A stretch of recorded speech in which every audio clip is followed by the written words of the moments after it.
We're back now with Mark Skoda, co-founder of the National Tea Party Federation, Jenny Beth Martin. She is co-founder of Tea Party Patriots and its national coordinator. Matt Kibbe is the president of Freedom Works. He is also the co-author of Give Us Liberty, a Tea Party Manifesto.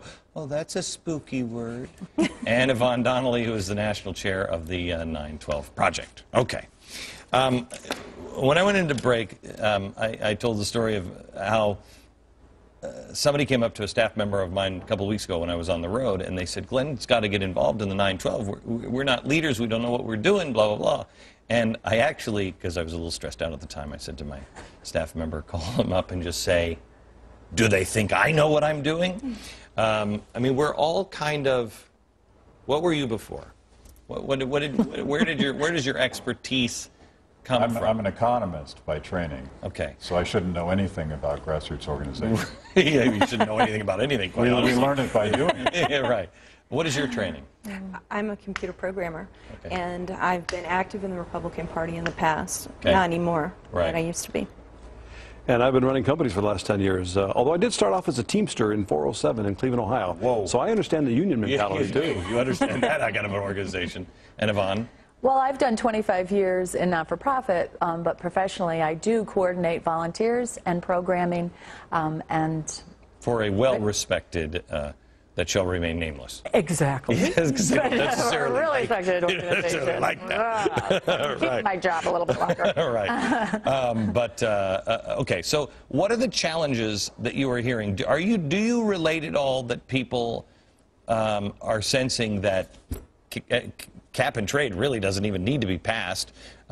You've got the financial regulation, healthcare regulation. They would say that Tea Party is meaningless. The president who said, I'm going to listen to all points of view, has he met with any of you? No. Not recently, no. Yeah, okay. So this table probably represents 50 million people, maybe, together? Probably more than that. Probably more than that? Yeah. At least like-minded people. Have you ever gotten a call from anyone in the White House? No. No. Okay. So do you hear people saying, I mean, what's the point? Well, I'm looking at your map matrix, Yeah. Mm-hmm. and I think that I'm getting some of that. I'm worried that healthcare passed. They didn't listen to us. They didn't listen to the public. But I would argue the opposite, that the Tea Party movement has had a tremendous impact far beyond any of us had a right to hope for. And it's not just the organizations. It's not just that you can get a million people on the mall, but we're driving public opinion. And if you look at the values that Jenny Beth laid out, the American people agree with us. Right. And they understand that this government's headed in the wrong direction. So I think we're past this point of feeling helpless. And the folks I talk to feel energized. And I would say that in November of last year, that's when people felt helpless and hopeless. And Matt and I and my co-founder, Mark Meckler, we had lots of conversations about that. And we've made sure that we've provided positive productive actions for people to take. I would say that it's not a question of hopeless. We're tired. We've been doing this, and I have a full-time job, and many of us do, and 9/12ers across the board, again, volunteer-based organization. We do this on our free time, if you will. So I wouldn't say hopeless, Glenn. I would say that we do get tired, but then there's some gasoline on that fire that keeps us going. Mark? So. Yeah, I think, I truly believe that as I look to the folks that I'm associated with, there is an extreme energy about these elections. I think that's what's really happening right now. In a year and a half, we went from what I call the visceral, emotional elements of Tea Party rallies and signs to now we're actually making a difference. We're recruiting candidates. In fact, I've got a woman running against the District 9 incumbent Democrat, the Nancy Pelosi stamp.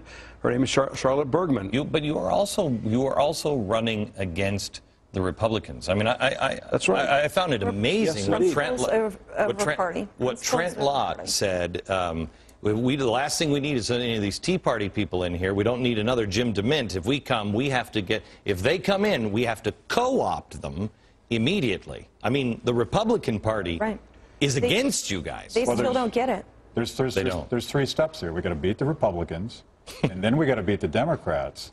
But more important than November 2nd is November 3rd. And whether or not this community can stay cohesive and stay vigilant. You know, that you talk about the founders. They said, you got to do that. May I ask a question? I think the most important thing, and the most probably the most amazing thing I have seen in my lifetime in America, I have never seen more Americans talk about the Constitution, right. Talk about the Founding Fathers. Right. There is, if you look at the best-selling books on Amazon.com, you look at the books that have sold more than anything else, it's phenomenal, the wake-up that is happening. We are reawakening the American people to, you're not going to go back to the old system that you were in. Right.